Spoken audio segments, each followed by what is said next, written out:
The air inside the Jefferson County Courthouse on May 22, 2002, carried the accumulated weight of 39 years of silence.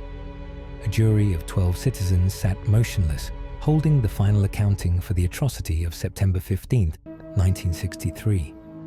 On that morning, at exactly 10:22 a.m., 19 sticks of dynamite planted beneath the concrete steps of the 16th Street Baptist Church in Birmingham, Alabama, detonated with enough force to stop the clock in the basement and shatter the foundation of a community.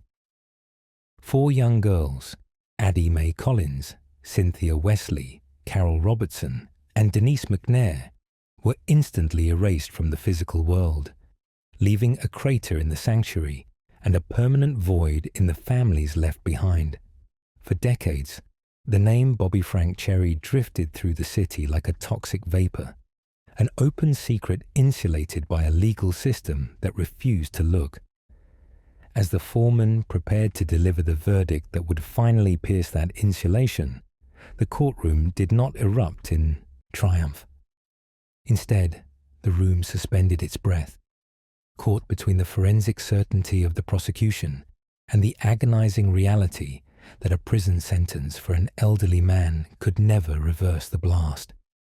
This is the story of a wound that refused to close, and the heartbreaking moment the law finally attempted to stitch it shut. Before we continue with this disturbing case, please subscribe to our channel if you haven't already, and let us know in the comments where you're watching from.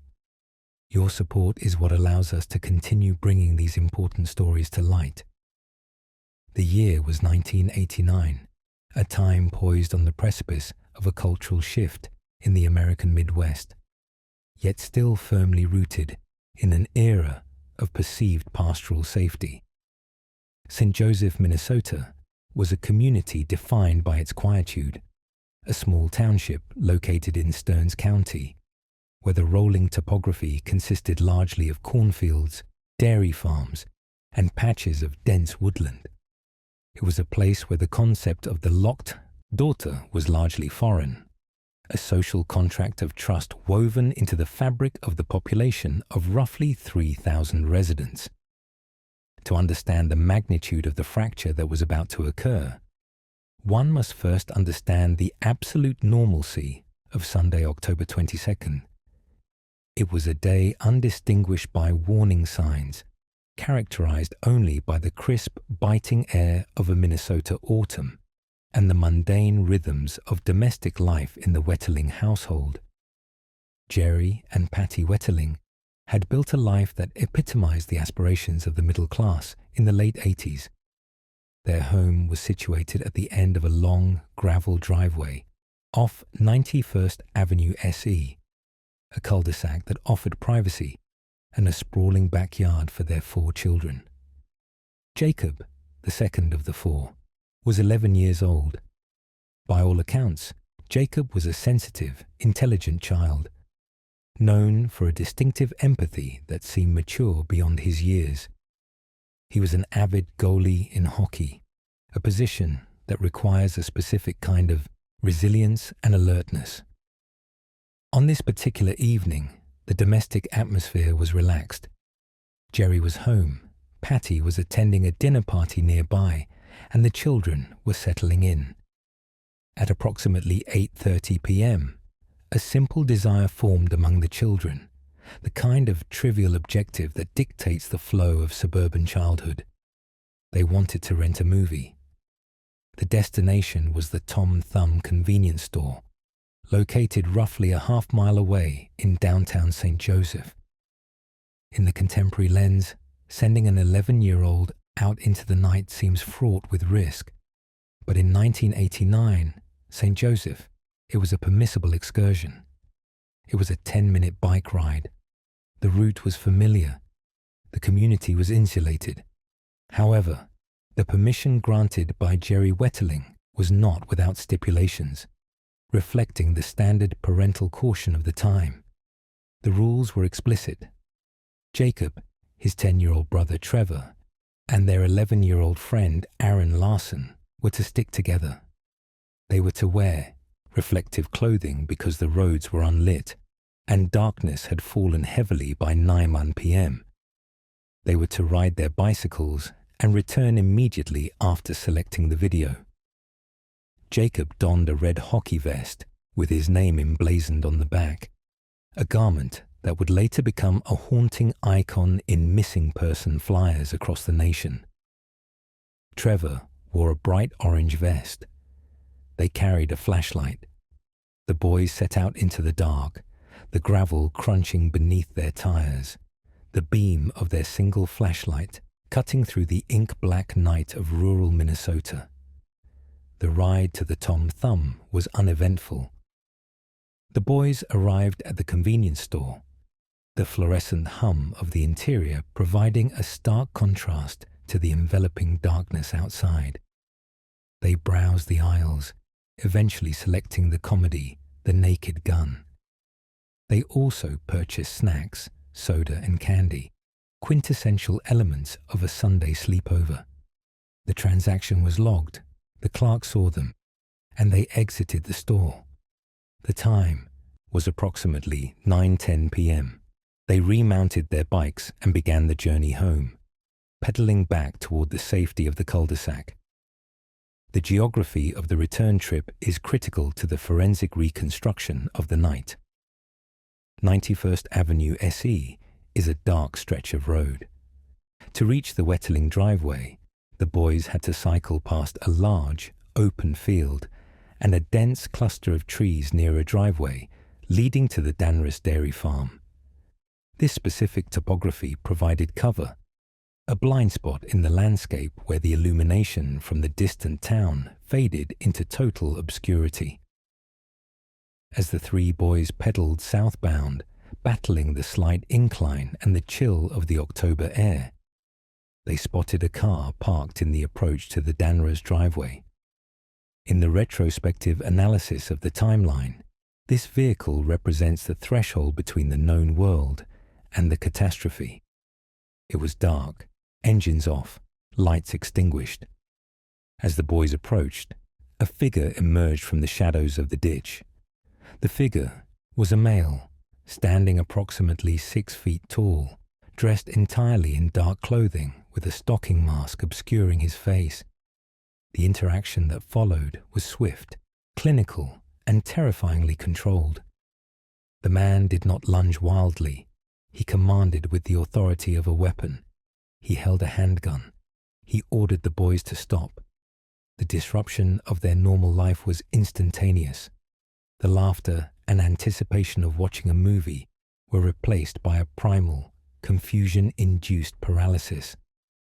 The gunman ordered them to throw their bicycles into the ditch. He commanded them to lie face down in the grass.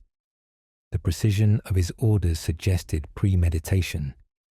This was not a chaotic robbery, but a staged interception. He moved among the prostrate children, asking them their ages: Trevor, 10, Aaron, 11, Jacob, 11. The gunman then instructed Trevor to run into the woods and not look back, or he would shoot. Trevor, driven by the absolute terror of the firearm and the authoritative voice, complied, sprinting into the darkness toward the cornfield. Next, the gunman turned his attention to Aaron Larson. He told Aaron to run as well. Aaron hesitated, glancing back, and the gunman raised the weapon, reiterating the threat. Aaron ran. This left Jacob Wetterling alone on the side of the road with a masked stranger. The sequence of events from this point fractures into two distinct narratives: the panic of the survivors and the silence of the victim. Trevor and Aaron, breathless and traumatized, ran until they felt they were at a safe distance, then stopped to look back. They saw the headlights of the car turn on. They watched the vehicle pull out of the driveway and accelerate away. When they looked back at the spot where they had left their brother and friend, the road was empty. The bicycles lay in the ditch. The flashlight remained, its beam perhaps still cutting a weak path through the grass.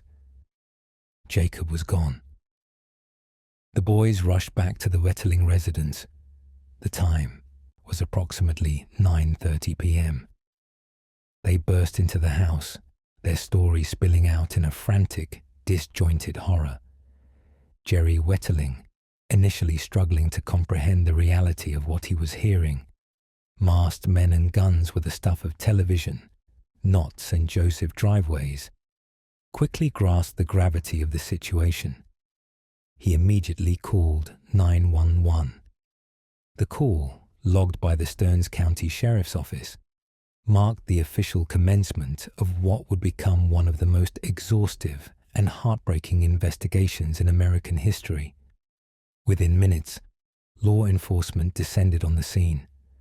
The tranquility of 91st Avenue SE was shattered by the strobing red and blue lights of patrol cars. Deputies cordoned off the area, their flashlights sweeping the pavement and the ditch. The physical evidence was sparse but devastating in its banality. 2 bicycles, a flashlight, a video rental bag containing the naked gun, tire tracks on the gravel, shoe prints in the soft earth of the driveway approach. The atmosphere in the Wetterling home shifted from domestic comfort to a high-stakes command center of anguish. Patty Wetterling rushed home to find her driveway filled with police vehicles. The initial search was frantic. Deputies, neighbors, and dogs scoured the woods and the cornfields, their calls for Jacob echoing into the vast, unresponsive night. Helicopters equipped with searchlights were deployed, their rotors chopping the air above the quiet town, illuminating the harvest fields in stark, moving pools of light. The clinical reality of the investigation began to take shape immediately. Roadblocks were established. Every vehicle moving through St. Joseph was stopped and checked. The description of the abductor was circulated. A white male, gruff voice, dark clothing, armed with a handgun. But the description was generic, a phantom that could match thousands of men. The tire tracks were analyzed, casting and measurements taken with forensic rigor, yet they pointed to common vehicle models.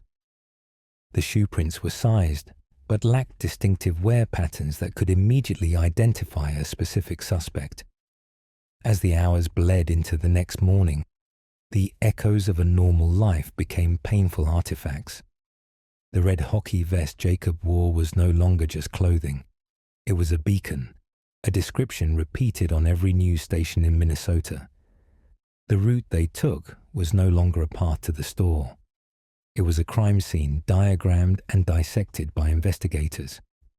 The psychological impact on the community was immediate and profound. The abduction of Jacob Wetterling did not just remove a child from a family, it dismantled the illusion of safety for an entire generation of parents. The era of allowing children to ride bikes unaccompanied in the dark effectively ended in Stearns County on that night. The context of this crime is vital to understanding the decades of agony that followed. In 1989, DNA profiling was in its infancy, not the omnipresent tool of justice it is today. Surveillance cameras were rare, non-existent on rural gravel roads. The internet did not exist to instantaneously disseminate information. The investigation relied on shoe leather, phone tips, and the fallible memory of witnesses. Unknown to the investigators that night, the perpetrator was not a transient drifter, but a local phantom, someone who had been operating in the shadows of Stearns County for years. There had been reports of prowlers. There had been other assaults on young boys in the neighboring town of Painesville. Incidents that were terrifying, but had not resulted in a disappearance, and thus had not triggered the same level of regional alarm. These lesser crimes were the precursors, the training ground for the abduction on 91st Avenue. The footprints found at those previous scenes matched the logic of the predator, but the connection would remain elusive, buried under piles of case files and jurisdictional disconnects. As the sun rose on October 23, 1989, The landscape of St. Joseph looked ostensibly the same. The corn stood tall, the dairy farms operated. But the context had irrevocably changed. A void had opened where Jacob Wetterling stood only hours before. The media vans arrived, transforming the quiet cul-de-sac into a national stage. The search grid expanded, covering thousands of acres. Volunteers walked shoulder to shoulder through the brush, driven by a desperate hope that this was a temporary error, a kidnapping that would end with a ransom demand or a release. They did not know they were stepping into a 27-year waiting room. The background of this tragedy is not just the abduction itself, but the lingering presence of the almost. The boys were almost home. They were almost safe. The separation of the victims, the release of Trevor and Aaron, added a layer of psychological torture to the narrative. Why them? Why not Jacob? These questions would haunt the survivors and the family, festering in the silence that the abductor left behind. The normal life of the Wetterlings was preserved in amber that night. The half-watched movies, the hockey gear, the school assignments, while the reality of their existence became a relentless pursuit of a truth that remained just out of reach, hidden in the very soil of the community that had promised them safety. The date was October 22nd, 1989, a Sunday evening that marked the end of an era of perceived innocence for the residents of St. Joseph, Minnesota, and arguably for parents across the entire United States. The shattering began not with a scream, but with the quiet crunch of gravel on a dark rural road. At approximately 9:00 p.m., 11-year-old Jacob Wetterling, his 10-year-old brother Trevor, and their 11-year-old friend Aaron Larson began their cycle ride home from the Tom Thumb convenience store. They had rented a copy of the comedy film The Naked Gun and purchased soda and candy, carrying the ordinary treasures of pre-adolescence in a mesh bag. The boys were traveling on 91st Avenue Southeast, a dead-end road flanked by open fields and dense patches of woods, barely a 10-minute ride from the Wetterling driveway. It was a route they had traversed countless times, shrouded in the heavy, damp darkness of a Midwestern autumn night. As they pedaled against the slight incline, the boys noticed a car parked in a driveway approach, its lights off. The vehicle pulled out and followed them, eventually passing them before turning around to face them. In the darkness, a figure emerged. He was dressed in black, his face obscured by a stocking mask. The boys, initially confused rather than terrified, stopped their bikes. The man commanded them to kill their flashlights. He held a handgun. The air temperature was dropping, but the chill that descended on the three boys was immediate and paralyzing. The stranger asked their ages. He walked behind them and touched each boy on the shoulder, a tactile selection process that would haunt the survivors for decades. He told Trevor to run into the woods and not look back. Then he told Aaron to do the same. Trevor and Aaron, propelled by the primal instinct to survive and the terrifying authority of the gunman, sprinted toward the tree line. When they paused and looked back, defying the gunman's order, they saw the man grab Jacob's arm. That was the last image of Jacob Wetterling, a small boy in a red hockey jersey, standing alone in the dark with a masked stranger. By the time Trevor and Aaron scrambled through the brush and reached the nearest house to raise the alarm, the road was empty. The mesh bag of videos and candy lay on the shoulder. Jacob and the man were gone. The immediate response initiated a sequence of events that would become the largest law enforcement mobilization in Minnesota history. Jerry and Patty Wetterling were alerted, and the first calls to 911 went out at 9:14 p.m., just minutes after the abduction. Stearns County, Deputies arrived to find a scene that was terrifyingly sterile. There was no blood, no struggle marks, and no body. There were only the abandoned bicycles, the boy's flashlight, and the tire tracks of a vehicle that had made a 3-point turn on the gravel surface. The shattering of the community was instantaneous. As news broke over the radio and television waves the following morning, the reality of the violation took hold. This was not a runaway case or a custody dispute. It was a stranger abduction, the rarest and most feared category of missing child cases. The investigation launched with a ferocity born of desperation. In the first 24 hours, the search radius expanded from the immediate woods of St. Joseph to the surrounding counties. Helicopters equipped with infrared cameras scanned the landscape, while ground teams, eventually numbering in the thousands, walked shoulder to shoulder through cornfields, swamps, and forests. They were looking for a red jersey, a discarded shoe, or a shallow grave. They found nothing. Detectives focused their initial forensic energy on the physical evidence left at the scene on 91st Avenue. Plaster casts were taken of the tire tracks, and investigators analyzed shoe prints found in the soft soil of the driveway where the abductor had waited. The tire tracks suggested a mid-sized sedan, possibly older, while the shoe prints were determined to be from a specific type of sneaker. Yet, despite the tangible nature of these clues, they pointed to no one specific. The description of the abductor provided by Trevor and Aaron was tragically generic. A male, rough voice, dark clothing, a stocking mask. He was a phantom. As days turned into weeks, the investigation morphed from a rescue operation into a massive data processing endeavor. The Wetterling home became a command center, with banks of phones installed to handle the deluge of tips. Over the course of the investigation, law enforcement would receive and process more than 50,000 leads. Every white car, every lone male living in the area, and every registered sex offender in the upper Midwest was scrutinized. The psychological toll on the region was heavy.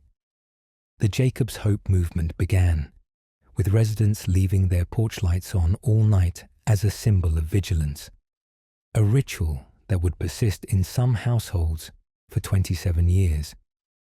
However, the sheer volume of information became a hindrance. The investigation suffered from what analysts call linkage blindness. While the task force was scouring the state for a suspect, they were unknowingly sitting on top of a cluster of crimes that held the key to the mystery. In the 2 years preceding Jacob's abduction, a series of assaults on young boys had occurred in the nearby town of Painesville, just 20 minutes from St. Joseph.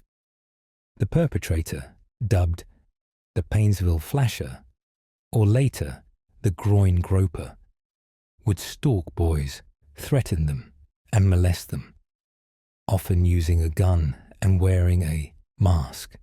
The modus operandi was strikingly similar to the Wetterling abduction. The target demographic, the rural setting, the weapon, and the control tactics. Yet, in 1989 and 1990, the connection was not solidified. The Painesville incidents were viewed as lesser crimes, misdemeanors of a deviant rather than the precursors to a capital offense. This fragmentation of data allowed the predator to remain visible yet unseen.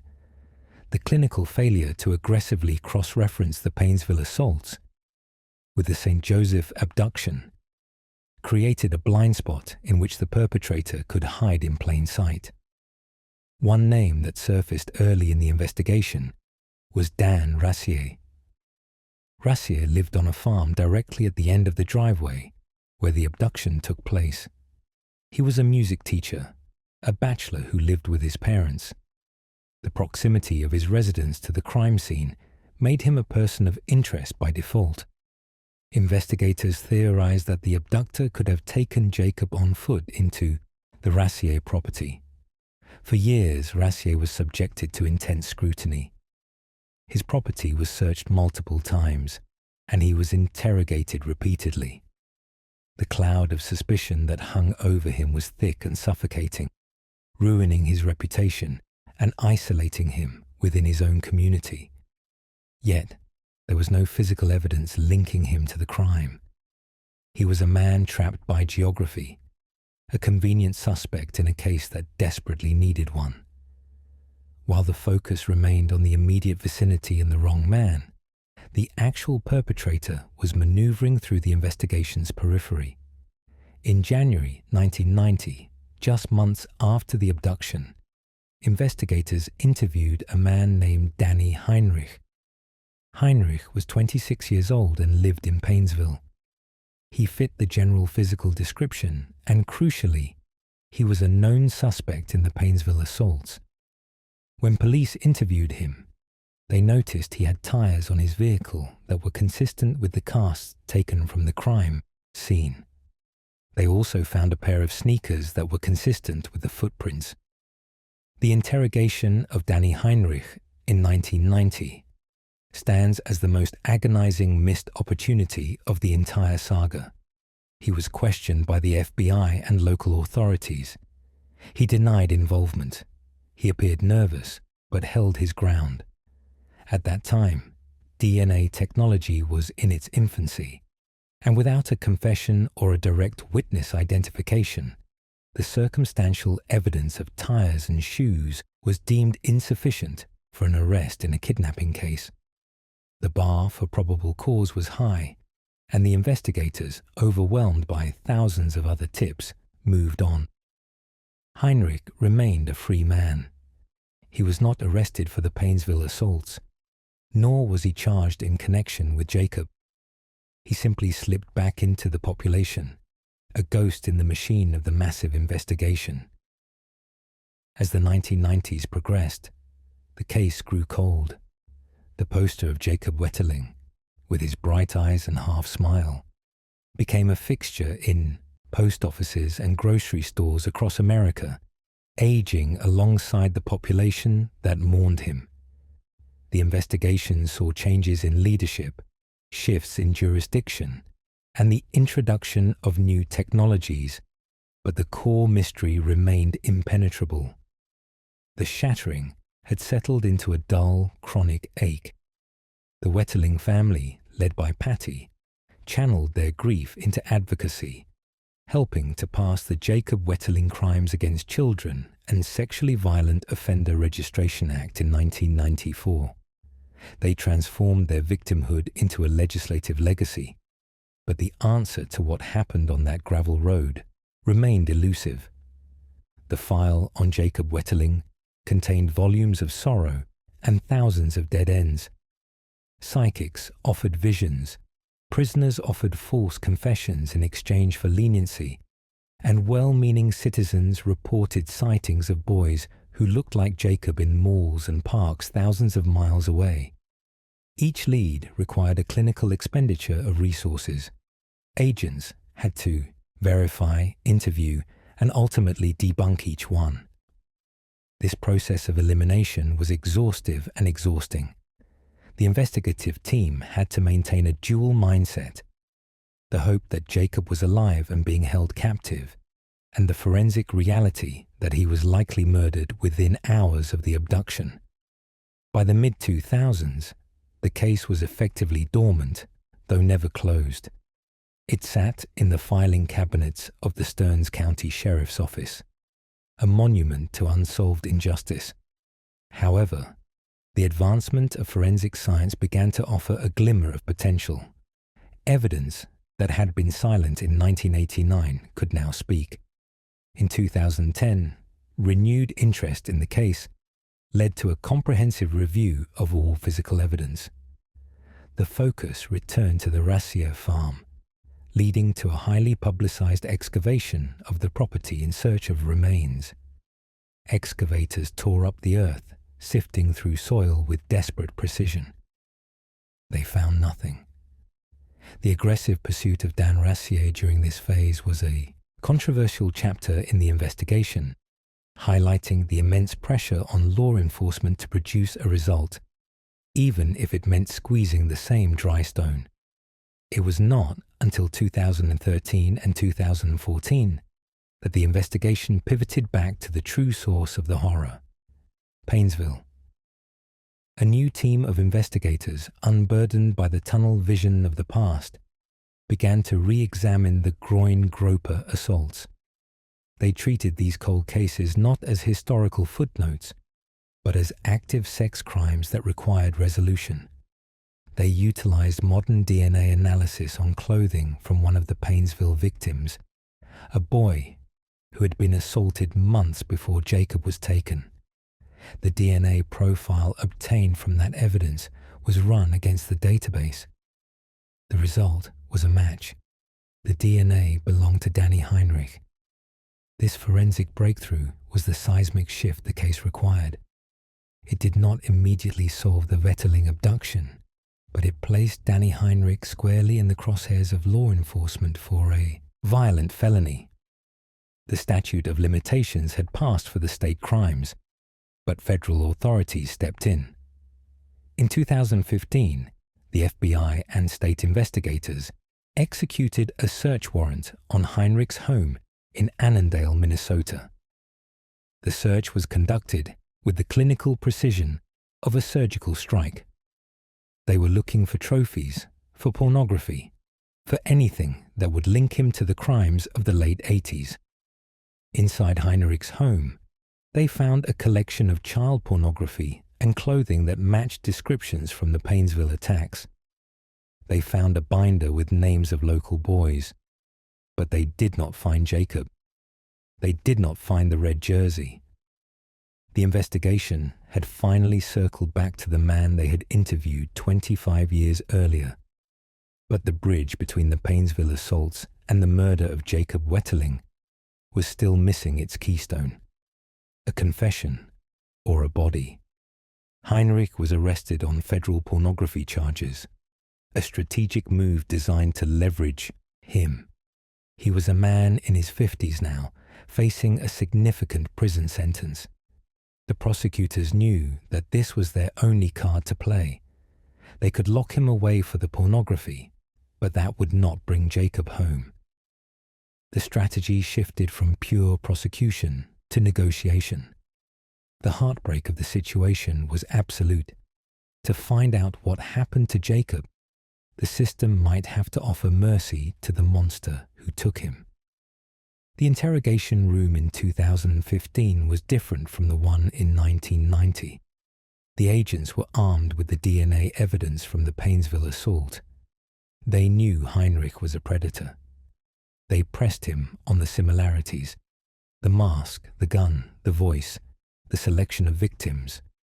Heinrich remained obstinate, a wall of denial. The investigation had reached a stalemate of agonizing proportions.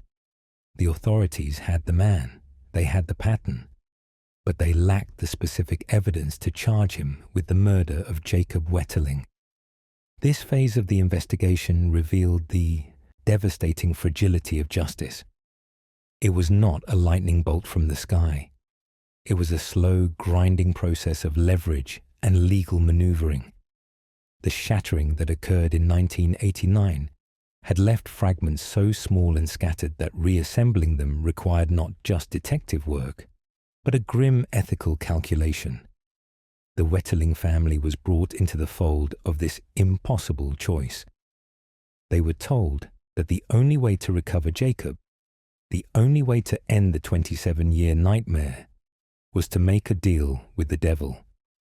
The investigation had established that on the night of October 22, 1989, Danny Heinrich was driving in St. Joseph. He had been listening to a police scanner. He had seen the boys. The timeline was reconstructed with chilling clarity. Heinrich had driven past them, parked, extinguished his lights, and waited. The tire tracks found in 1989 were his. The shoe prints were his. The voice that commanded Trevor and Aaron to run was his. The failure to connect these dots in 1990 was not due to a lack of clues, but a failure to synthesize the horror of the Painesville assaults with the gravity of the abduction. It was a systemic failure that allowed a predator to live in freedom for nearly 3 decades, while a family and a nation waited in suspended animation. As the legal proceedings against Heinrich for pornography moved forward, the pressure mounted. The investigators played a psychological game, knowing that Heinrich was a man who craved control. By stripping him of his freedom and exposing his secrets, they chipped away at his defenses. But the clock was ticking. If Heinrich went to prison solely for pornography, he would take the secret of Jacob's location to his grave. The investigation had to transcend the courtroom and enter the realm of plea bargains. The shattering event of 1989 was a singular moment of violence, but the investigation was a 27-year endurance test of the human spirit. It involved the tireless work of deputies who retired without answers, the false hope of botched leads, and the enduring pain of a family that kept the porch light on. The clinical reality was that without Heinrich's cooperation, the search would continue indefinitely. The woods and fields of Stearns County had swallowed the secret whole. By late 2016, the pieces were finally aligned, not for a trial, but for a resolution. The investigation had exhausted every technological advancement and every investigative avenue. It all came down to the mind of Danny Heinrich. The detectives had to walk him back to that night in October 1989, to the gravel road, to the ditch, and finally to the location that only he knew. The stage was set for the final heartbreaking revelation, born not of a triumphant discovery, but of a quiet, negotiated surrender to the truth. The long night of the investigation was nearing its dawn, but the light it would reveal was harsh and unforgiving. The event that shattered the community was about to be reconstructed, word by word, by the man who held the hammer. The proceedings began not in the familiar coastal humidity of San Luis Obispo, where the tragedy had haunted the community for 26 years, but in the sterile fog-bound atmosphere of Salinas, over 100 miles north. The change of venue, granted by the court to ensure an impartial jury, marked the physical beginning of the final chapter in The People versus Paul Flores. Inside the Monterey County Superior Court, the architecture of justice was rearranged to accommodate a legal rarity. 2 separate juries hearing the case simultaneously.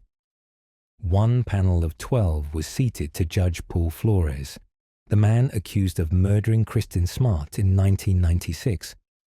The other was seated for his father, Ruben Flores, charged with being an accessory after the fact. The courtroom, governed by Judge Jennifer O'Keefe, became a theater of high tension, where color-coded badges distinguished the jurors, and strict instructions prevented the panels from hearing evidence inadmissible against their specific defendant. Opening statements commenced on July 18, 2022, cutting through the decades of rumor and speculation with clinical precision. San Luis Obispo County Deputy District Attorney Christopher Peverell stood before the court, not merely as a prosecutor, but as the narrator of a 26-year-old nightmare. His opening address was a masterclass in timeline reconstruction. He transported the courtroom back to Memorial Day weekend 1996, painting a vivid picture of a college party on Crandall Way, the unauthorized alcohol, the late hour, and the vulnerability of 19-year-old Kristen Smart. Peverell anchored his case on the concept of the hunt. He described Paul Flores not as an awkward peer, but as a predator who had stalked Smart for months, culminating in that final walk toward the Cal Poly dormitories. The prosecution's case, lacking the physical body of the victim, relied on a mosaic of circumstantial evidence that, when viewed in isolation, might have seemed fragile, but when interlocked, formed an inescapable cage. Peverell called upon former students who had been in the Santa Lucia dorms that night. Witnesses, now middle-aged, took the stand to recount memories preserved in the amber of trauma. They testified to the stillness of the hallway, the specific time intervals, and the chilling behavior of Paul Flores in the days following the disappearance. The court heard testimony regarding a black eye Paul sported shortly after that weekend, an injury he had explained away with conflicting stories, first claiming he was elbowed in a basketball game, then claiming he hit it on a steering wheel. The prosecution dismantled these alibis with the testimony of friends who swore he had no bruising prior to the night of the party.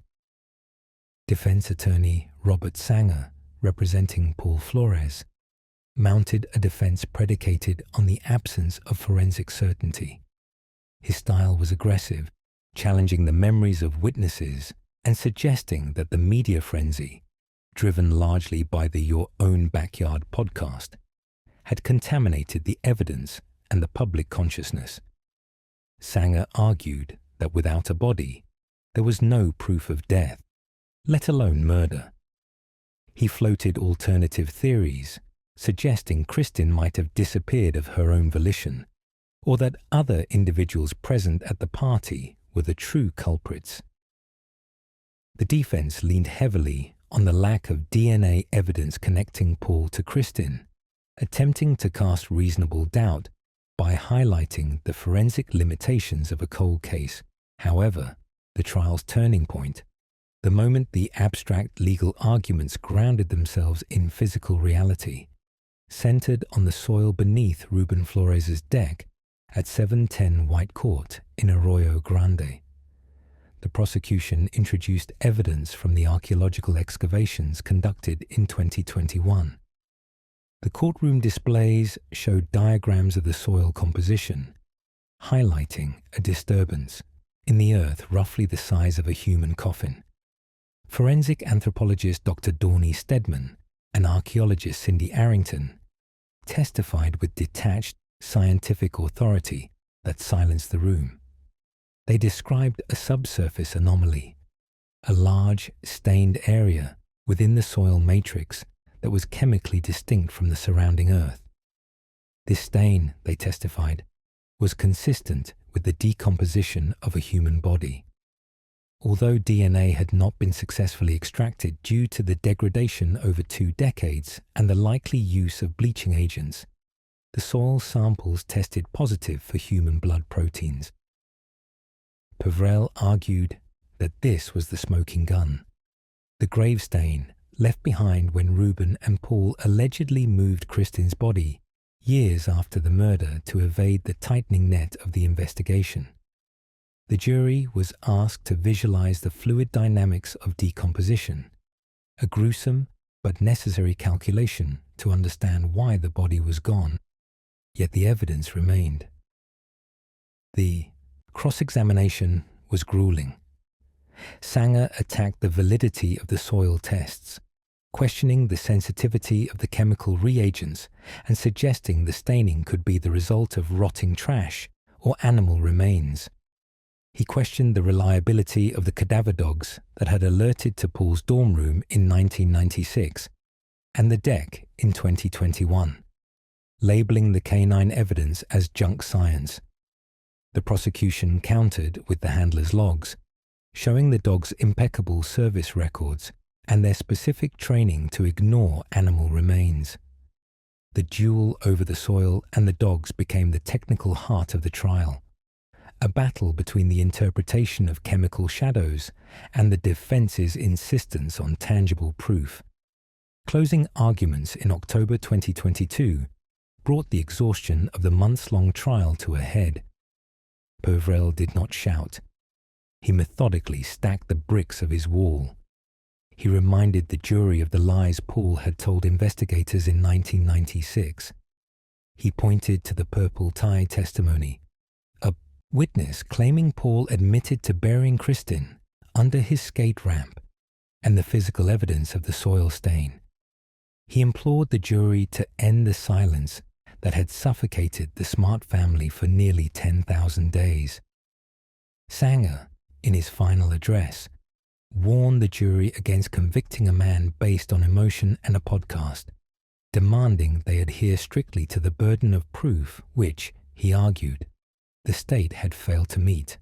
The juries retired. For the Smart family, seated in the gallery every day, the wait was an agony familiar to them, yet sharper than ever before. On October 18, 2022, the signal came. The courtroom filled. The air was heavy, the silence absolute, broken only by the rustle of the clerk unfolding the paper. The clerk read the verdict for Paul Flores first. We, the jury, find the defendant, Paul Ruben Flores, guilty of the crime of murder in the first degree. A collective exhale, sounding almost like a sob, rippled through the section where Stan and Denise Smart sat. Paul Flores remained stoic, his face masked, betraying no emotion, as the shackles of conviction finally snapped shut, 26 years late. Moments later, the second jury returned their verdict for Ruben Flores. Not guilty. The split decision underscored the rigorous, technical nature of the justice system. While the son was condemned for the act, the evidence linking the father to the cover-up did not meet the threshold of reasonable doubt for his specific jury. It was a partial victory, bittersweet and complex, but the core truth had been legally established. Paul Flores murdered Kristin Smart. The road to the gavel did not end with the verdict. The defense filed a motion for a new trial, arguing prosecutorial error and insufficient evidence. Judge O'Keefe, who had presided with stern neutrality throughout the proceedings, heard the arguments in March 2023. She denied the motion decisively, stating that the court found no error that would have altered the outcome, paving the way for the sentencing hearing, the final confrontation. On March 10, 2023, the Monterey County courtroom was transformed from a place of fact-finding to a chamber of retribution and grief. The atmosphere was no longer clinical. It was raw and visceral. Paul Flores, now wearing the orange jumpsuit of a county inmate, sat shackled at the defense table. He declined to look at the podium where the family of the woman he killed prepared to speak. Denise Smart approached the microphone. Her voice, weary but fortified by a mother's enduring resolve, filled the room. She spoke not of legalities, but of the void. She detailed the birthdays missed, the graduation that never happened, the career Kristin never started. She addressed Paul directly, her words striking the defendant with a force that the physical evidence never could. She described him as a coward who had stolen the vibrancy of her daughter and hidden her away in the cold earth, denying them even the solace of a grave. Stan Smart, Kristin's father, followed. His testimony was the crumbling of a dam. He spoke of his relentless, decades-long search, the weekends spent digging in hillsides, the desperate hope that every phone call might be the one. He spoke of the torment of knowing the killer was free, living a life, while Kristin was frozen in time at age 19. He described the quest that had consumed his life, a quest that was now technically over, yet spiritually incomplete, without his daughter's remains. The pain in the room was palpable, a heavy, suffocating weight that brought tears to the eyes of the bailiffs and court staff, who had maintained professional detachment for months. Matthew Smart, Kristin's brother, delivered a statement that highlighted the generational trauma of the crime. He spoke of growing up in the shadow of a missing sister, of the fear and the anger that permeated their household. He looked at Paul Flores and told him that while the legal system would decide his prison term, No sentence could balance the scale of a life stolen. When the victim impact statements concluded, the courtroom turned its attention to Judge Jennifer O'Keefe for the pronouncement of the sentence. The judge did not mince words. She abandoned the neutral tone of the trial phase for a searing judicial condemnation. She looked down from the bench at Paul Flores, who continued to stare blankly ahead. "Mr. Flores," Judge O'Keefe began, her voice echoing in the silent room, "you have been a cancer to society." She recounted his predatory behavior, not just toward Kristin, but the pattern of conduct that had been alluded to in pre-trial motions. She dismantled his defense of innocence, citing the overwhelming circumstantial evidence and his own shifting lies. She spoke of the cruelty of the concealment, noting that his refusal to reveal the location of the body was an ongoing act of violence against the Smart family. "You deserve no leniency," she declared. The judge then imposed the maximum sentence allowed under the law for first-degree murder in California, 25 years to life in state prison. Because the crime occurred in 1996, sentencing guidelines of that era applied, but the severity was absolute. He would not be eligible for parole for decades, and given the nature of the crime and his lack of remorse, the implication was clear. Paul Flores would likely die behind bars. Additionally, the judge ordered him to register as a sex offender for life should he ever be released, a symbolic label attaching the sexual motive the prosecution had argued, but legally did not need to prove for the murder conviction. She denied the defense's request to stay the sentence pending appeal, ordering his immediate transfer to the California Department of Corrections and Rehabilitation. As the gavel came down, the sound was not just a procedural punctuation, it was the breaking of a spell. For 26 years, Paul Flores had walked free, shielded by silence and the complexities of a nobody homicide. Now, the handcuffs were applied by deputies who had watched the trial unfold. The physical reality of justice was enacted as he was hoisted from his chair. He did not look back at his family. He did not look at the Smarts. He was led out through the side door, the orange of his jumpsuit disappearing into the holding cell, erasing him from the public sphere he had haunted for so long. The aftermath in the courtroom was a scene of exhausted relief. Stan and Denise Smart embraced, holding each other with the fragility of survivors who had weathered a hurricane. The prosecutors, Chris Purvill and his team, shook hands with the detectives who had inherited the case files of their predecessors, acknowledging the generational effort required to reach this moment. Outside the courthouse, the fog of Salinas had lifted. A crowd of supporters, many wearing purple, Kristin's favorite color, waited. When the Smarts emerged, there was no cheering, only a respectful, thunderous applause that acknowledged the endurance of a family that refused to let their daughter be forgotten. The conviction of Paul Flores did not return Kristin Smart to her parents. The mystery of her final resting place remained, a jagged edge in the closure they sought. Yet, the legal system, with its slow, grinding gears, had finally engaged. The narrative had been corrected. The man who had hunted her in the shadows of 1996 was now a number in the state penitentiary system. The trial was over. The sentencing was recorded. The long road to the gavel had ended, leaving behind a legacy of heartbreak, but also the undeniable, permanent record that justice, however delayed, had finally been served. The ballroom at Sacramento State University had been repurposed into a makeshift courtroom in August 2020 to accommodate the sheer volume of lives altered by one man. This was the terminus of a dark trajectory that spanned nearly half a century.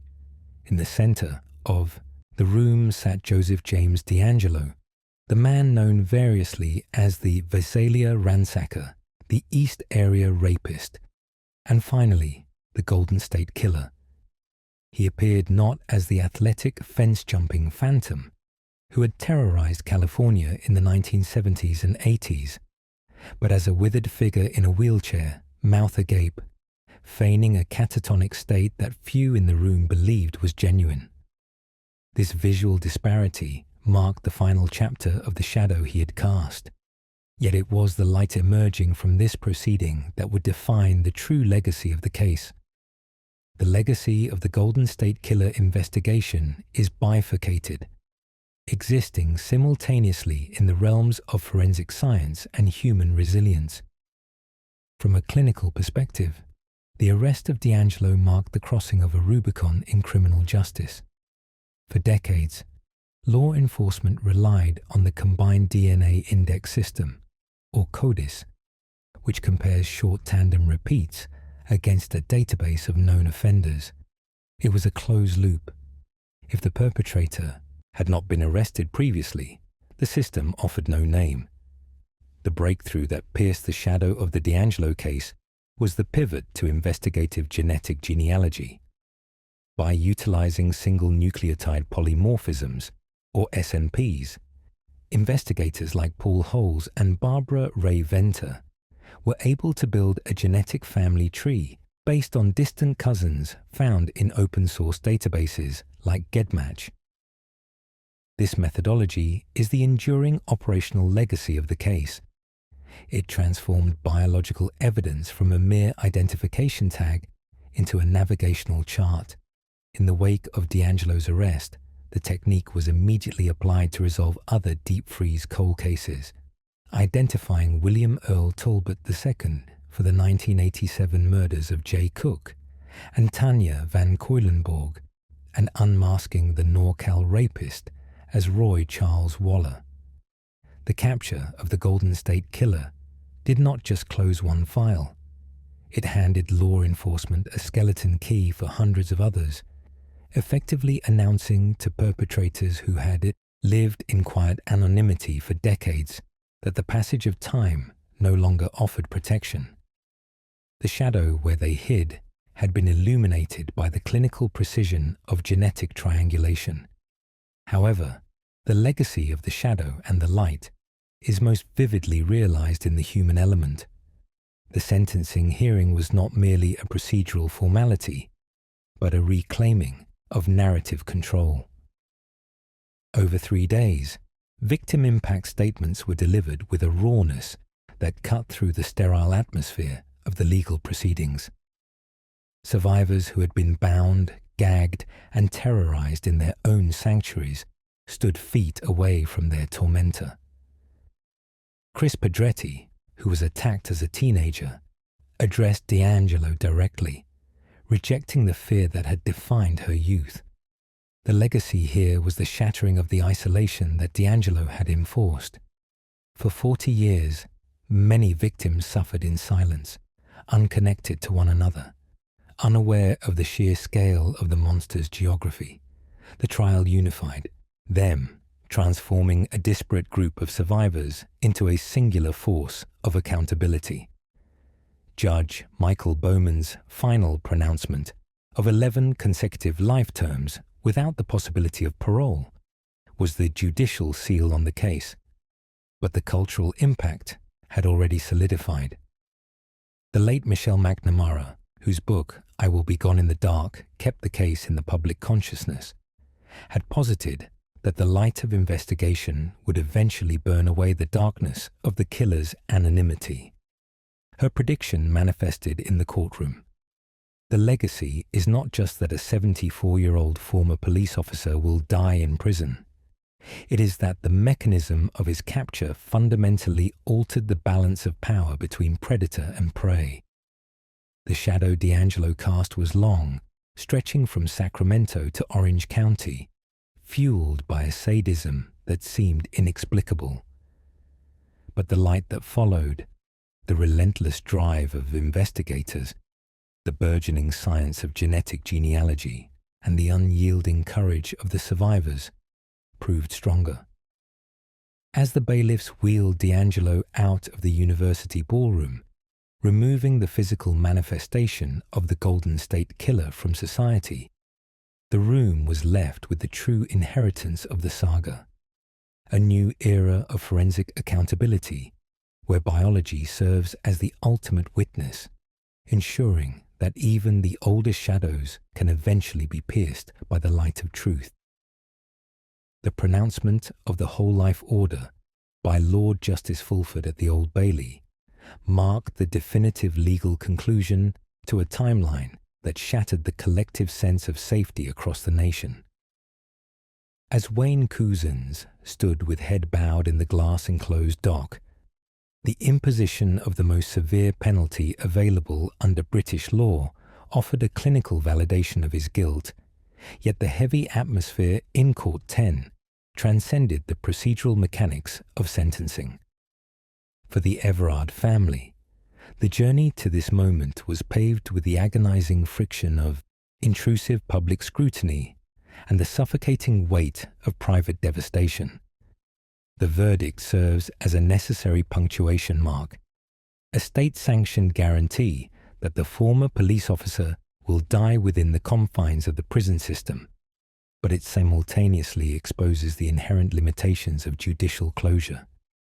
The term itself implies a sealing of the wound, or a return to emotional stasis. But for Susan, Jeremy, and Katie, the trauma is not a discrete event to be concluded, but a chronic condition to be managed.